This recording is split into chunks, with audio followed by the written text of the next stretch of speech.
Hello, नमस्ते, सलाम, सत श्री अकाल। मेरा नाम है अभिषेक पाल और आप देख रहे हैं कोड कॉर्नर। आज के एपिसोड में हम डिस्कस करने वाले हैं कि फ्लटर आखिर यूज़ क्यों करना चाहिए, अपनी एप्लीकेशन बिल्कुल स्क्रैच से किस तरीके से स्टार्ट करनी है और फाइनली स्कैफोल्डिंग का यूज़ किस तरीके से करना है ताकि आप बहुत ही ब्यूटीफुल यूआई बना सको अपनी एप्लीकेशन की। तो why not, let's get started. Flutter चाहिए क्यों, इसे यूज़ क्यों करना चाहिए, इसे हम बहुत ही आसान शब्दों में समझेंगे एक कहानी से। कहानी ये है कि हमारे चिंटू भैया बहुत बढ़िया डेवलपर है। इनके पास एक एप्लीकेशन है जो बहुत ही बढ़िया है, लोग बहुत बहुत चाहते हैं उस एप्लीकेशन को, लेकिन ये सिर्फ एंड्रॉयड पे अवेलेबल है और लोग इनसे हमेशा ये पूछते रहते हैं कि iOS पे ये ऐप कब आएगी, कब आएगी, कब आएगी, कब आएगी। अब क्योंकि ये नेटिव एंड्रॉयड एप्लीकेशन है, इसलिए चिंटू भैया इसको सीधे सीधे iOS में पोर्ट नहीं कर सकते। तो इनको क्या करना पड़ेगा कि इन्हें बहुत घंटे लगा के पढ़ाई करनी पड़ेगी, सीखना पड़ेगा कि एप्लीकेशन डेवलपमेंट iOS में कैसा होता है, उसकी गाइडलाइंस माननी पड़ेगी, स्विफ्ट सीखना पड़ेगा या ऑब्जेक्टिव C++ सीखनी पड़ेगी और फिर जाके कहीं ये एप्लीकेशन को लॉन्च कर सकते हैं। अल्टरनेटिवली अगर किसी भी हाइब्रिड फ्रेमवर्क पे जाते हैं तो एक बार कोड लिख के कई जगह यूज कर सकते हैं। इसी काम के लिए काम आती है फ्लटर। और फ्लटर का यूज हम बहुत सारे अलग अलग टूल्स के साथ करके एक एप्लीकेशन इकोसिस्टम बना सकते हैं जो हम एक बार कोड करेंगे और उसके बाद अलग अलग जगह अलग अलग डिप्लॉयमेंट कर पाएंगे। फ्लटर इतना पावरफुल है कि ये Android application, iOS application, web applications, macOS applications, Windows applications और लाइनक्स की एप्लीकेशंस बना सकता है सिर्फ एक कोड बेस से। तो अब उन्होंने ये सीखा और फ्लटर पे एप्लीकेशन बनाई और उनकी एप्लीकेशन iOS पे भी उपलब्ध हो गई और ये बहुत ही बढ़िया था उनके लिए, क्योंकि उनके रिज्यूमे पे भी एक एक्स्ट्रा उपलब्धि जुड़ गई है उनके साथ। तो हमारे पहले एपिसोड में हमने ये देखा था कि किस तरह से आप फ्लटर का डेवलपमेंट एनवायरनमेंट सेट कर सकते हो। और अब जब हम इंस्टॉलेशन पूरा कर चुके हैं, हम फ्लटर डेवलपमेंट स्टार्ट करने और अपना पहला एप्लीकेशन बनाने के लिए पूरी तरह से तैयार हैं। जो स्क्रीन पे आप अभी एप्लीकेशन देख रहे हो, ये बहुत ही मिनिमल एप्लीकेशन है, ज़्यादा कुछ नहीं करती, पर हमारे लिए एक परफेक्ट एप्लीकेशन है सारे कॉन्सेप्ट्स ठीक से सीखने के लिए। एक बार जब आप रेडी हो जाओ तो आप अपने एंड्रॉयड स्टूडियो में आग लगा दो, एंड्रॉयड स्टूडियो फायर अप कर लो, start a new Flutter project पर क्लिक करो। क्योंकि हम फ्लटर एप्लीकेशन बनाने वाले हैं, इसीलिए हम फ्लटर एप्लीकेशन सेलेक्ट करेंगे। उसके बाद हम अपने प्रोजेक्ट या अपनी एप्लीकेशन का नाम स्पेसिफाई करेंगे। ये ऑल लोअर केस होना चाहिए। अगर आपके एप्लीकेशन के नाम के बीच में मल्टीपल वर्ड का नाम है, अगर स्पेस आता है तो आप उसको अंडरस्कोर से डिवाइड कर सकते हो। So code corner season 1 episode 2, हम इस प्रोजेक्ट का नाम ये रखते हैं। फ्लटर एसडी के बाद आप वैसे ही रहने दो।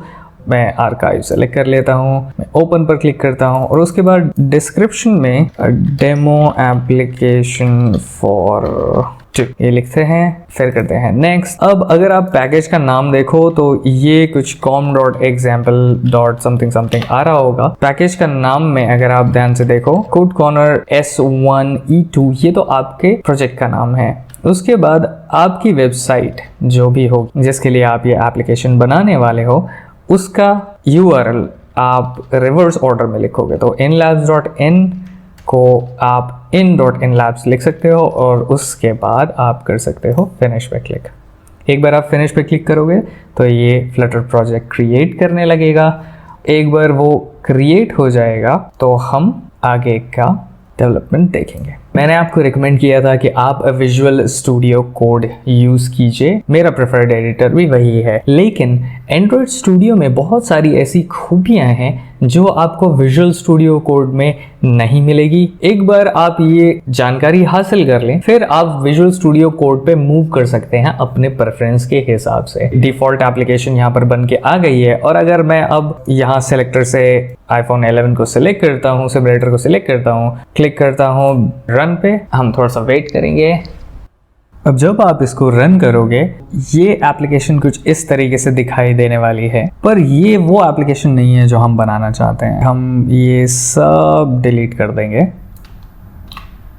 तो रिमूव करने के बाद अगर आप ध्यान दो तो आपको दिखेगा कि यहाँ पर माई ऐप के ऊपर एक एरर है और जो कहता है the function my app is not defined. ये इसलिए क्योंकि अभी अभी हमने इस फंक्शन को डिलीट कर दिया है। तो हम इसको रिप्लेस करेंगे मटेरियल ऐप से। मटेरियल ऐप कुछ भी नहीं पर एक डिज़ाइन पैटर्न है जो गूगल ने स्पेसिफाई करा है। इसका यूज़ करके, इस डिज़ाइन गाइडलाइंस का यूज़ करके बहुत सारी कंपनीज़ ने अपनी एप्लीकेशंस और वेबसाइट्स बनाई है। तो हम भी फ्लटर के अंदर इसी डिज़ाइन गाइडलाइन का यूज़ करके विजेट्स के माध्यम से अपनी एप्लीकेशन बनाएंगे। तो हमारे मटेरियल ऐप के अंदर सबसे पहला और सबसे इम्पोर्टेंट जो चीज़ होती है सेट करने के लिए वो होता है होम। इसका मतलब ये है कि जब भी हमारी एप्लीकेशन शुरू होगी तो इसे क्या चाहिए होगा। सपोज़ हम इसके अंदर एक टेक्स्ट डाल देते हैं जो कहता है हेलो वर्ल्ड। और अब अगर इस एप्लीकेशन को हम रन करेंगे तो हम देखेंगे कि हमारी एप्लीकेशन के अंदर वाकई हेलो वर्ल्ड लिखा हुआ आ गया है, पर ये सिर्फ एक ब्लैक स्क्रीन और उस पर एक कोने में हेलो वर्ल्ड लिखा हुआ आ रहा है जो कि ज़्यादा अच्छा तो नहीं है। तो हम सबसे पहले जानेंगे कि एक्चुअली हो क्या रहा है। हमने ऑलरेडी अपना विजिट ट्री बनाना शुरू कर दिया है। विजिट ट्री का मतलब ये है कि हम इसको किस तरीके से एक विजिट से दूसरा विजिट जोड़ रहे हैं। तो अगर आप इधर फ्लटर इंस्पेक्टर में आए तो आप देख सकते हो कि आपका मटेरियल ऐप जो है उसके अंदर आपका टेक्स्ट विजिट है। उस टेक्स्ट विजिट के अंदर हेलो वर्ल्ड लिखा हुआ है और बहुत सारी प्रॉपर्टीज़ हैं जो आप यूज़ कर सकते हो। क्योंकि हमने ये प्रॉपर्टीज़ यूज़ नहीं करी हैं इसीलिए ये सब आपको ब्लैंक दिखाई दे रहा है। सारे के सारे विजेट्स अलाइन होते हैं टॉप लेफ्ट कॉर्नर से। अगर आपको कोई सा भी विजेट कहीं और पहुंचाना है तो आपको उसके ऊपर कोई और विजेट यूज़ करना पड़ेगा। तो अगर अभी इस टेक्स्ट को हम सेंटर में दिखाना चाहें स्क्रीन के तो हमें क्या करना पड़ेगा, विजेट ट्री के हिसाब से। हमारा मटेरियल ऐप के अंदर ये टेक्स्ट है, इस टेक्स्ट को हमें सेंटर में दिखाना है तो इस टेक्स्ट के ऊपर ही हम सेंटर विजेट लगा सकते हैं। उसको करने के लिए चलिए हम इस टेक्स्ट को कट कर लेते हैं और थोड़ी देर के लिए यहाँ रख देते हैं। अब होम के अंदर हम लगाते हैं सेंटर और हर विजेट किसी न किसी तरीके से एक चाइल्ड एक्सेप्ट करता है। तो इस सेंटर का चाइल्ड हम इस टेक्स्ट विजेट को बना देते हैं और अपना प्रोग्राम दोबारा से रीलोड करके देखते हैं।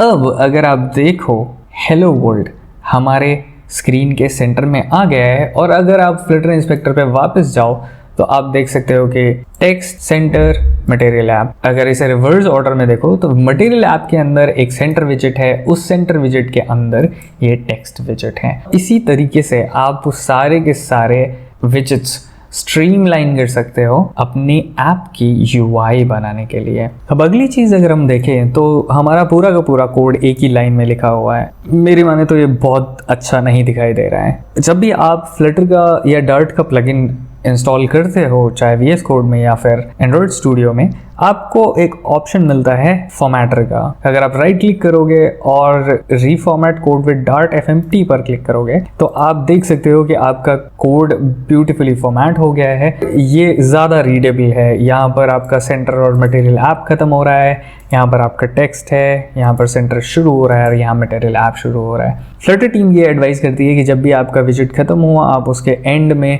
अगर कॉमा लगा दोगे, जब भी आप रीफॉर्मेट करोगे तो आप बढ़िया तरीके से फॉर्मेटिंग देख सकते हो। साथ ही साथ यहाँ पर ट्रेलिंग डबल स्लैश लग जाते हैं ऑटोमेटिकली। ये नॉन इंट्रूसिव है, ये बताते हैं कि आपका विजिट यहाँ पर एंड हो रहा है। तो सेंटर विजिट यहाँ एंड हो रहा है, मटेरियल ऐप यहाँ एंड हो रहा है। और अगर एक कॉमा हम यहाँ लगा के फॉर्मेट फिर से कर देते हैं तो आप देख सकते हो टेक्स्ट, सेंटर और मटेरियल ऐप तीनों अलग अलग फॉर्मेट हो चुके हैं। When you click on any of these brackets आपको ये भी पता लग जाएगा कि ये कहाँ से शुरू हुआ है और कहाँ एंड हो रहा है।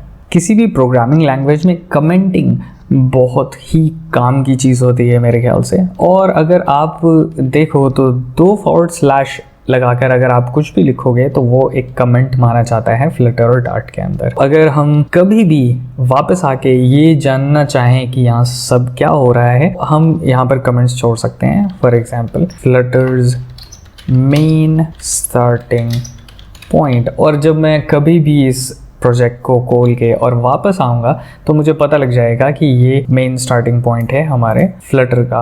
अगर मैं यहाँ पर और लिखना चाहूँ material app is something that Flutter recommends using, इस तरह हम कमेंट्स का यूज़ कर सकते हैं थ्रू आउट अपने प्रोजेक्ट के अंदर, ये दिखाने के लिए और ख़ुद को बाद में बताने के लिए कि आपकी एप्लीकेशन के अंदर जो कुछ भी आपने यूज़ किया है उसका मतलब क्या है। तो अभी तक हमने यूज़ किया मटेरियल ऐप का, जिससे हमें आज़ादी मिलती है कि मटेरियल ऐप के अंदर जितने भी विजेट्स हैं हम उसका यूज़ कर सकें।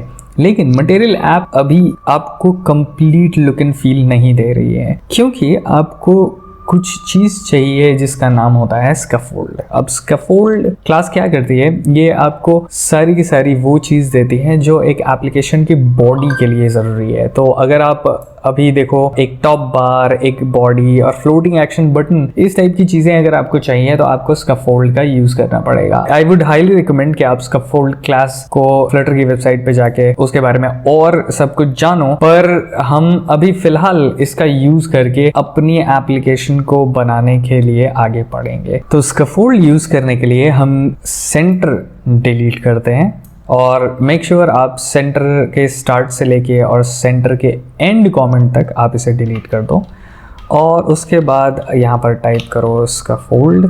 और जब आप स्कैफोल्ड सिलेक्ट करोगे आप देख सकते हो कि आप इसके अंदर बहुत सारी चीज़ें यूज़ कर सकते हो जो कि स्कैफोल्ड की प्रॉपर्टीज़ हैं या फिर उसके अंदर के विजेट्स हैं। अब हम यूज़ करेंगे इसके अंदर सबसे पहले ऐप बार। टॉप में हमें क्योंकि ऐप बार ही चाहिए, ऐप बार के बारे में ज़्यादा जानकारी लेते हैं पहले और उसके बाद हम आगे बढ़ते हैं।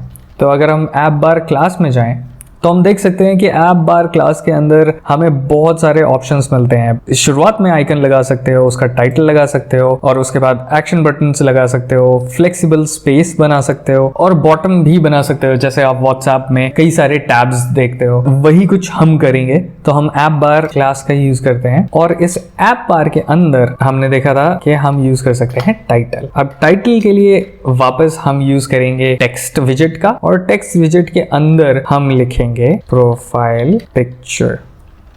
और अगर आप सिमुलेटर पे वापस जाते हो, यहाँ एक कॉमा लगा देते हैं, राइट क्लिक करके रिफॉर्मेट कर देते हैं और इस प्ले बटन को दबाते हैं, तो आप देख सकते हो कि हमें प्रोफाइल पिक्चर और एक बहुत अच्छा सा बैकग्राउंड यहाँ पर मिल गया है स्कैफोल्ड लगाते ही। अब अगर आप अपने आप को रिमाइंड कराओ तो आपको याद आएगा कि यहाँ पर जो टॉप में कलर है वो कलर इज समथिंग एल्स। हमारी ऐप के स्पेक में कलर वो समथिंग एल्स, हमारे पास ग्रे कलर है, तो हम इसे चेंज कैसे कर सकते हैं, लेट्स सी दैट। हम यहाँ पर आते हैं और लिखना शुरू करते हैं कलर। अब इंटेलिजेंट IDEs की ज़रूरत हमें इसीलिए होती है क्योंकि ये आपका काम आसान कर सकते हैं। मैंने कलर टाइप किया लेकिन इसने मुझे प्रॉपर्टी वो दिखा दी जो इसके अंदर मौजूद है। तो कलर के बजाय background colour is the actual property. Background colour set करने के लिए हमें किसी टाइप का कलर चाहिए होगा। अब अगर हम वापस मटेरियल ऐप डिज़ाइन गाइडलाइन के अंदर जाएं, अगर हम सर्च करें कलर्स, तो अगर आप ध्यान दो तो आपको पता चलेगा कि गूगल ने मटेरियल डिज़ाइन के साथ साथ कलर सिस्टम भी बनाया है आपके लिए, और वो colour system primary colour, secondary colour, dark and light themes, ये सब की प्रॉपर्टी आपको देता है। और जब भी आप इन कलर्स को यूज़ करोगे तो आप उसके करस्पॉन्डिंग बहुत सारे कलर्स अपने एप्लीकेशन के अंदर चूज कर सकते हो। फॉर एग्जाम्पल प्राइमरी पर्पल का कोई शेड आपको 500 से आएगा, कोई शेड आपको 700 से आएगा, और इसी तरीके से आप इन शेड्स को यूज़ करके अपनी एप्लीकेशन को अट्रैक्टिव बना सकते हो और कलर्स यूज़ करके। यहाँ पर आप देख सकते हो कि अलग अलग सेक्शंस में अलग अलग टाइप के कलर्स आपके सामने हैं। सो उस ग्रे के लिए इधर हम यूज़ कर सकते हैं ग्रे इटसेल्फ, और या फिर हम यूज़ कर सकते हैं 600। चलते हैं वापस एंड्रॉयड स्टूडियो में, हम टाइप करते हैं कलर डॉट ग्रे। उसके बाद हम प्ले बटन पे क्लिक करेंगे, हम देख सकते हैं कि हमारा कलर चेंज होके ये हो गया है। अब इस ग्रे के साथ भी, क्योंकि हमने मटेरियल डिज़ाइन गाइडलाइन में जाकर देखा था कि हमारे पास और ऑप्शंस है, अगर मैं इसे 200 कर देता हूँ तो ये बहुत ही लाइटर वेरिएंट हो जाएगा ग्रे का। और अगर मैं इसको 900 कर देता हूँ, जो मैक्सिमम कलर होता है, तो ये सबसे डार्क वेरिएंट हो जाएगा हमारे ग्रे कलर का। पर हमें इतना डार्क वेरिएंट नहीं चाहिए, हम 700 से खुश हैं, आई गेस सो। या फिर सिर्फ ग्रे। तो अभी तक हमने एक स्कैफोल्ड बना लिया है। उस स्कैफोल्ड के अंदर हमने ऐप बार बना दिया, उस ऐप बार के अंदर हमने टेक्स्ट बना दिया, और इस ऐप बार का ही हमने बैकग्राउंड कलर भी सेट कर दिया। अब अगर आप यहाँ पर भी देखो तो आपको हायरार्की दिखाई दे रही है, और इसी हायरार्की से आपकी एप्लीकेशन चल रही है। फ्लटर इंस्पेक्टर में भी आप इसे चेक कर सकते हो, text, app bar, scaffold and material app. Now second चीज़ जो हमें अपनी एप्लीकेशन में चाहिए थी वो थी द बैकग्राउंड कलर इटसेल्फ। वो बैकग्राउंड कलर भी हमारा ग्रे होना चाहिए, जो कि वाइट है अभी। तो हम स्कैफोल्ड में कलर ढूंढने की कोशिश करते हैं। यहाँ पर भी बैकग्राउंड कलर ही प्रॉपर्टी है, और हम यहाँ पर भी कलर्स डॉट ग्रे का यूज़ कर सकते हैं। जब भी आप डॉट लगाते हो तब आप इस क्लास के अंदर जो भी अवेलेबल चीज़ है जो आपको मिल सकती है, उस अवेलेबल चीज़ को आप एक्सेस कर सकते हो। तो अगर हम ब्लैक 12 करके भी इसको चेंज कर रहे हैं, क्योंकि black would always be black, हम इसको ग्रे लेते हैं, और यू कैन सी कि हमारा बैकग्राउंड और हमारा टैब बार, इन दोनों का कलर जो है वो सेम हो चुका है, और हमारी एप्लीकेशन का कलर भी, जो हमारी डिज़ायर्ड एप्लीकेशन है उसका कलर भी सेम है। नाउ एक चीज़ आप और देख सकते हो, जो ऐप बार है इसके अंदर थोड़ा सा एलिवेशन है, ताकि ये बता सके कि ये अलग सेक्शन है और नीचे वाला सेक्शन अलग है। अगर ऐप बार के अंदर हम टाइप करेंगे एलिवेशन, और अगर इस एलिवेशन को हम कर देते हैं 0 और करते हैं प्ले, तो आप देख सकते हो कि ये एक जैसा हो गया है। बहुत सारी प्रॉपर्टीज़ है जिनके साथ आप खुद खेल सकते हो। अभी हम एलिवेशन 0 नहीं करेंगे और हम एलिवेशन ऐसा ही रहने देते हैं। अब आपका ऐप बार पूरी तरीके से सेट हो गया है। आपको नेक्स्ट जो भी देख रहे हैं वो ये है कि आप ऐप बार के बाहर निकल के बॉडी सेट करनी है। अब बॉडी के अंदर, और ये बॉडी वाला एरिया क्या है, पूरा का पूरा ये वाला सेक्शन जो ऐप बार के नीचे है। अब इस बॉडी के अंदर क्या क्या आ सकता है वो हम देखते हैं। अगर हम वापस जाते हैं डॉक्यूमेंटेशन पे और देखते हैं कि if we have any idea about it, तो यही वाला सिंपल एग्जांपल ले लेते हैं। ये एग्जांपल शो करता है scaffold with a blue grey background, body and floating action button. The body is the text placed in a center in order to center the text with the scaffold. अब body जो है वो अपने आप में एक widget है, और ये accept भी widget ही करता है। तो let's go back to Android Studio, और हमारे body के अंदर हम widget डाल सकते हैं। तो let's try to add a text widget, और इस text widget के अंदर let's type hello world, और अगर आप सेव करोगे तो आप देखोगे कि यहाँ पर हेलो वर्ल्ड लिखा आ गया है।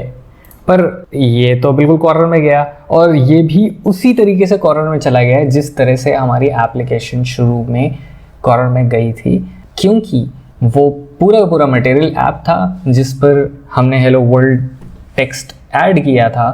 पर अब हम स्कैफोल्ड के अंदर हैं, और स्कैफोल्ड के अंदर भी स्कैफोल्ड की बॉडी के अंदर हैं, तभी ये टेक्स्ट आपको इस कॉर्नर में दिखाई दिया है। इस बॉडी का ये 0 है।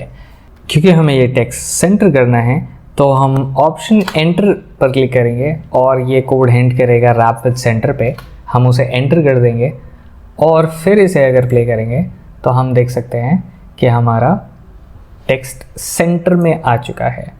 और अगर हम यहाँ ट्रेलिंग कॉमास लगाते जाएंगे और फिर डार्ट कोड से फॉर्मेट करेंगे तो हमें ये फॉर्मेटेड कोड मिल जाएगा। नाउ क्योंकि यहाँ पर टेक्स्ट नहीं इमेज है, let's try to add image here. Instead of text, let's try to put image. And image के अंदर there are few ways you can set an image. तो हम network से image लेके आते हैं और इसमें सेट करते हैं. It is asking for a source, which means it is asking for a URL. तो एक URL मेरे पास already है. Let's take that URL. ये मेरा प्रोफाइल पिक्चर URL है. तो हम इसे सिंगल इन्वर्टेड कॉमास में पेस्ट करते हैं और करते हैं play. And you can see कि ये हमारी एप्लीकेशन एग्जैक्टली वैसे ही बन गई है जिस तरीके से हमें इसे बनाना था. Right, you can see. सिर्फ डिफरेंस इतना है कि यहाँ पर एक डीबग का ऑप्शन आपको दिखाई दे रहा है करंट ऐप के अंदर और यहाँ पर नहीं है. उसको हटाने का बहुत ही सिंपल सा तरीका है. मटेरियल ऐप में debug show checked mode banner को आप अगर फॉल्स कर दोगे और फिर से प्ले करोगे, आपको ये डिफरेंस दिखाई दे जाएगा. आपने देखा कि ये हमने अभी तक रन किया है iOS के ऊपर, लेकिन अगर आप इसे एंड्रॉयड के ऊपर भी रन करके देखना चाहते हो और ये कंफर्म करना चाहते हो वेदर इट वर्क्स और नॉट, तो आप यहाँ सेलेक्टर में से फ़ोन चेंज करके और आप ये प्ले बटन पर क्लिक कर सकते हो. और what it would do is it would actually run the Gradle and then would create a bundle APK for your mobile phone. Now let me pull up my phone and let's wait until this completes.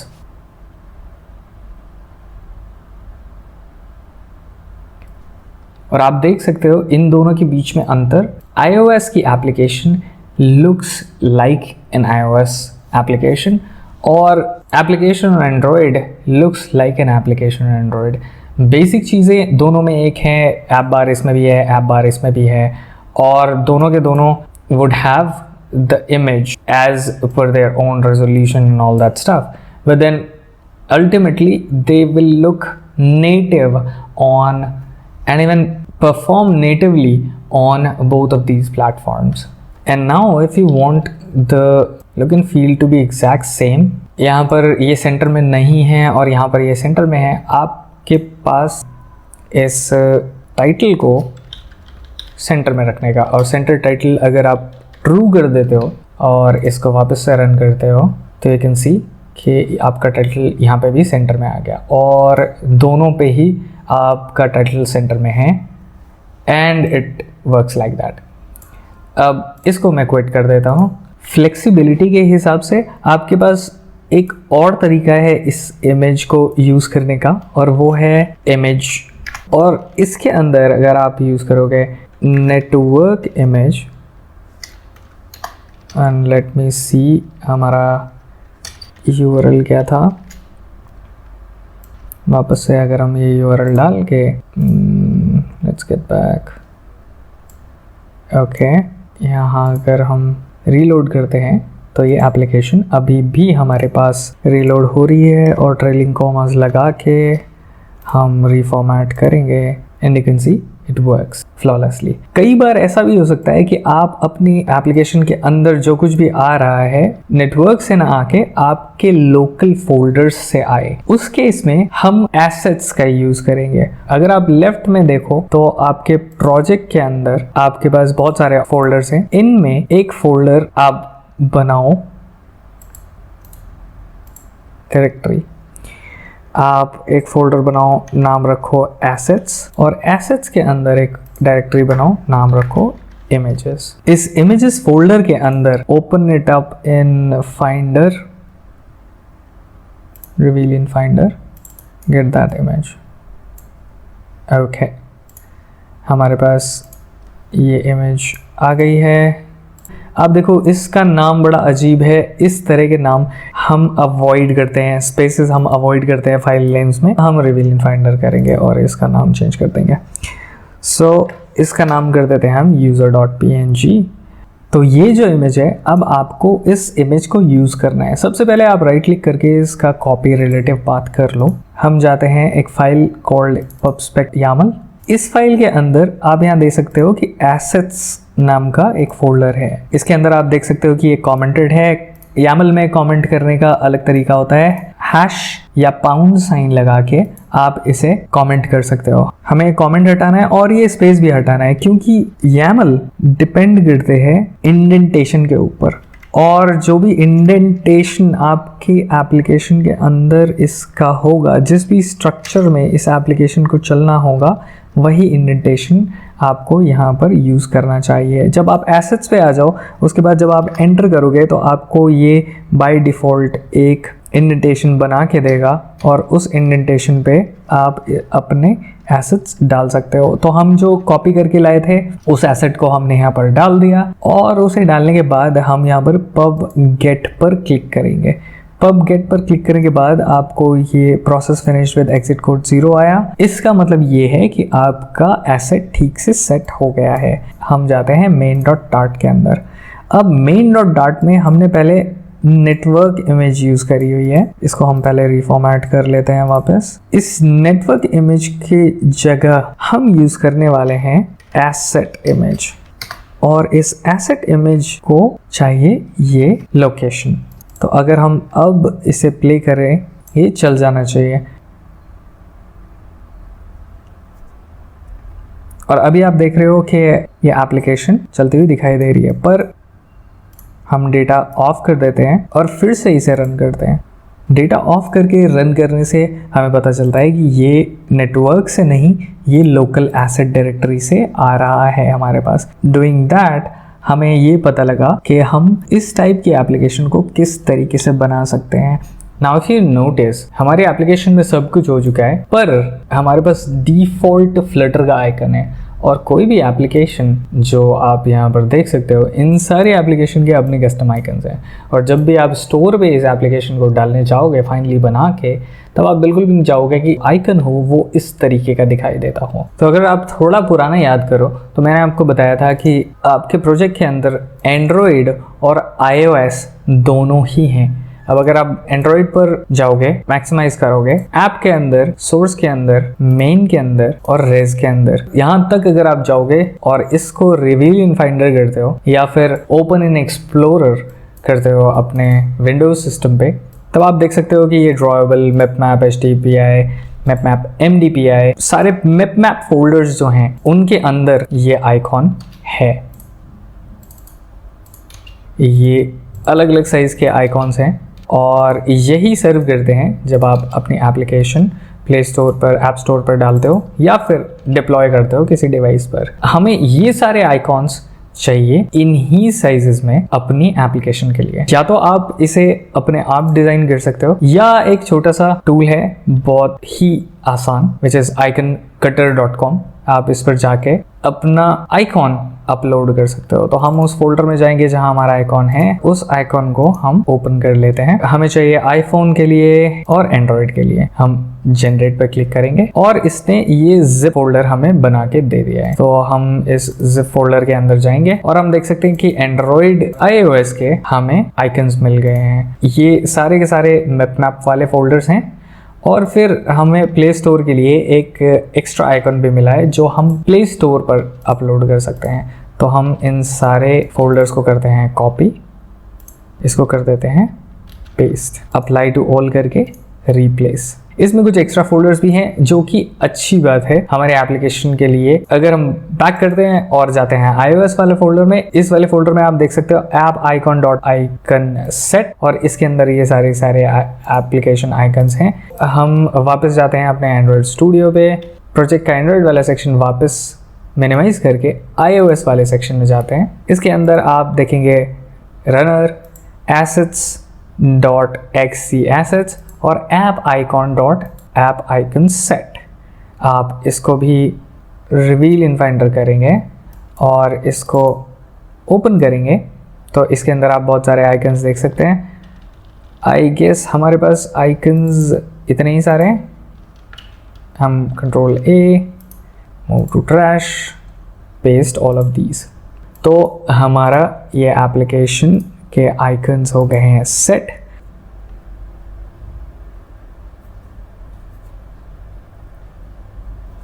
और आपने देखा एक flash of a second में वो icon change हो गया, और अब आप देख सकते हो कि ये डिफ़ॉल्ट आइकन के बजाय हमारा कस्टम आइकन यहाँ पर डिस्प्ले हो रहा है।